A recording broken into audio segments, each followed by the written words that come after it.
Lawson little village. So this is the story of Vicky Barton and what happened to her on that day on January the 15th, 1969. So the family were visiting friends, and the children decided in the late afternoon that they were going to go down to the pool for a swim. So they all walked together up to the main road, the Great Western Highway. This is what their father, Ron, said. They started walking down towards the hotel, which is opposite the station and the subway.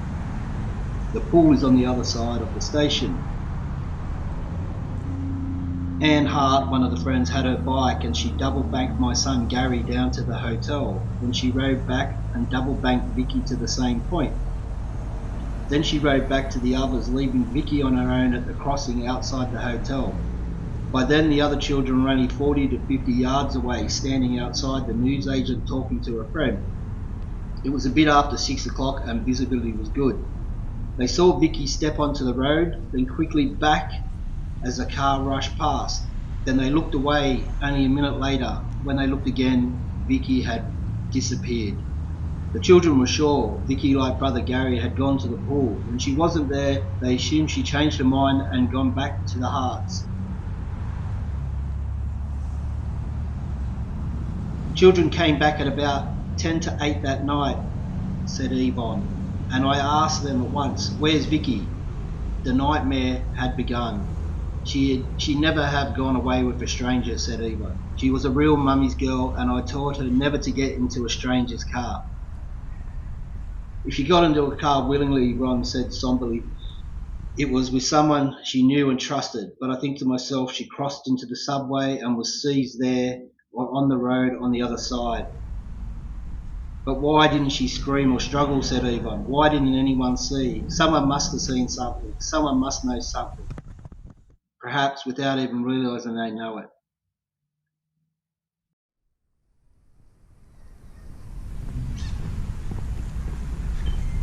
So we just come down Benang Street to, I believe this is called Lawson Park or South Lawson Park.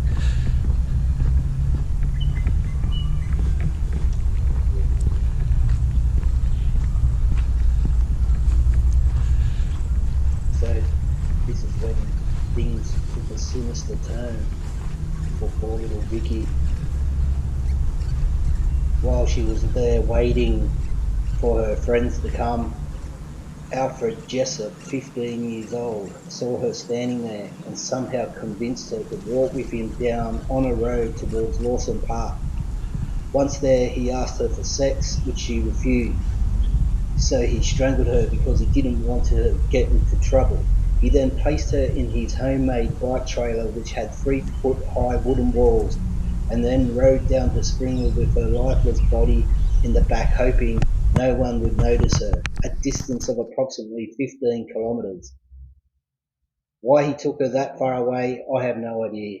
Maybe he knew that area, but it seems to me like a long way and a high risk.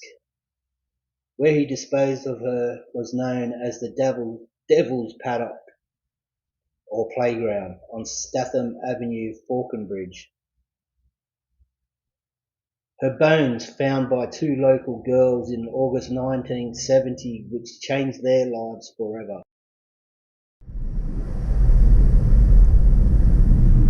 So we're now just coming into Falconbridge. The road we turn off is a little bit further down. So it's right on the border of Falconbridge and Springwood.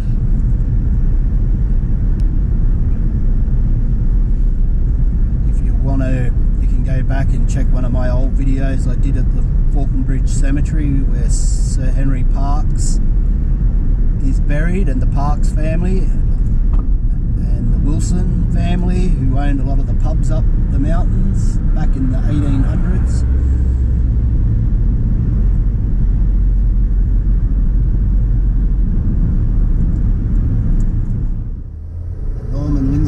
Gallery is just off to our left there, which video on him later. So we're just coming through the main drag of Falconbridge here.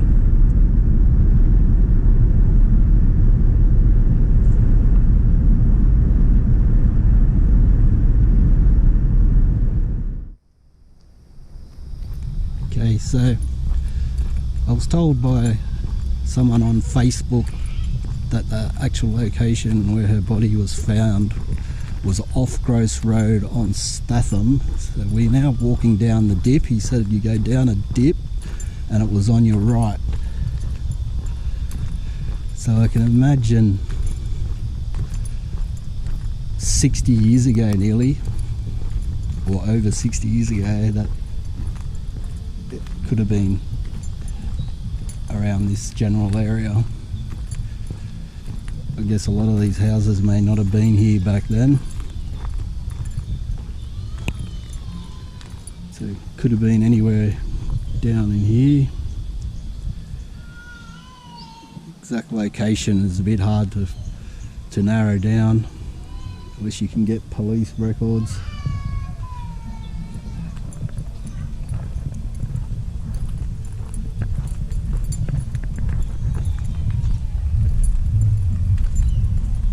I'm imagining it's in this area. Once again, I don't actually know why he would have actually come here. Like I said, a lot of these houses may not have been here. This was known, this bushland behind these houses was known as the Devil's Playground to the locals.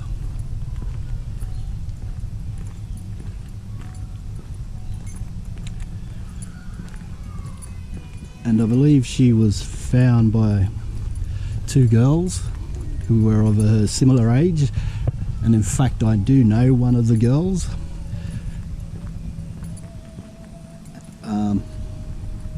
That did find her. In the time between her going missing and found, there were many false leads, hoaxes, and rewards for information regarding her whereabouts. It wasn't until 1977 when Jessup, who was in prison for assaulting a woman, told a fellow prisoner that he had committed the crime. He was interviewed by police and arrested. He was convicted of the crime in 1978 and was sentenced to life. In 1992, his sentence was redetermined under the Truth in Sentencing legislation. He was released on December 12, 2003, and is now walking the streets again. It was reported that he built a replica of his trailer and can be seen riding around the streets of Liverpool, New South Wales.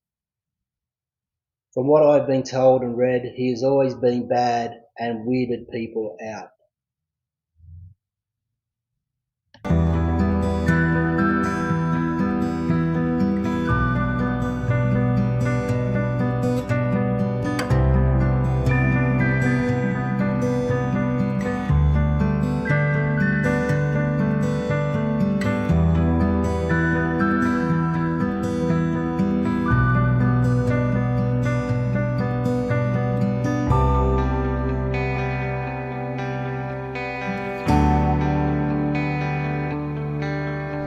Okay, so we're at Penrith General Cemetery.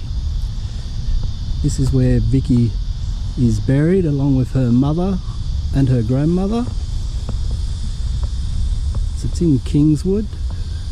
Look around. So she's just to my right here. So we'll just pan around.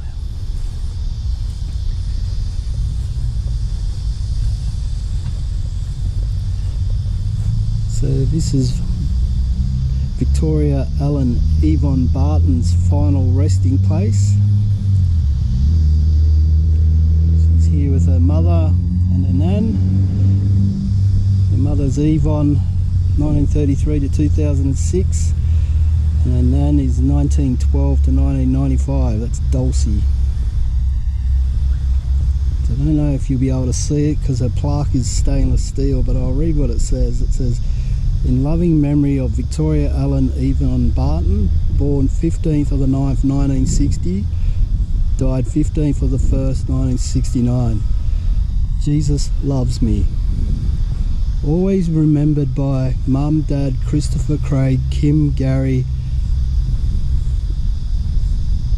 and Paul. So that's her brothers and sisters. So it is very sad to what happened to poor little Vicky. You're just going off to have a fun time with friends at a pool, have a swim, and the next thing, your life is finished. So I hope she's been able to rest in peace over these last, 69, so that's 53 years.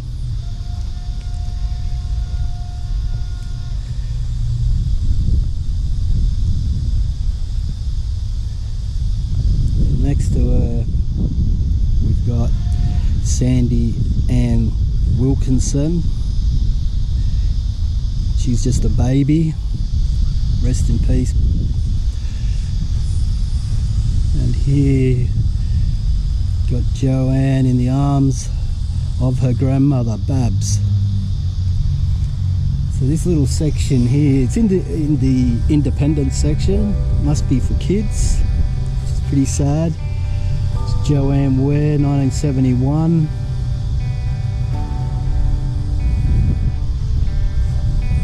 Just walk over here. There's a couple more little, it looks like babies.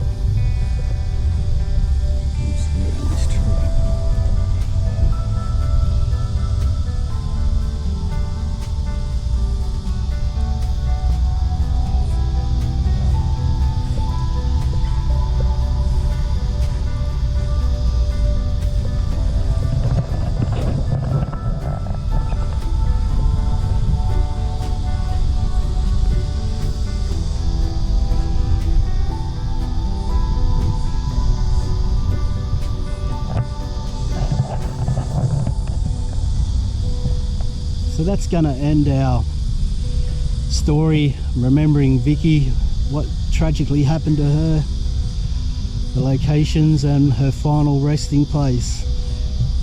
So I want to end this one by just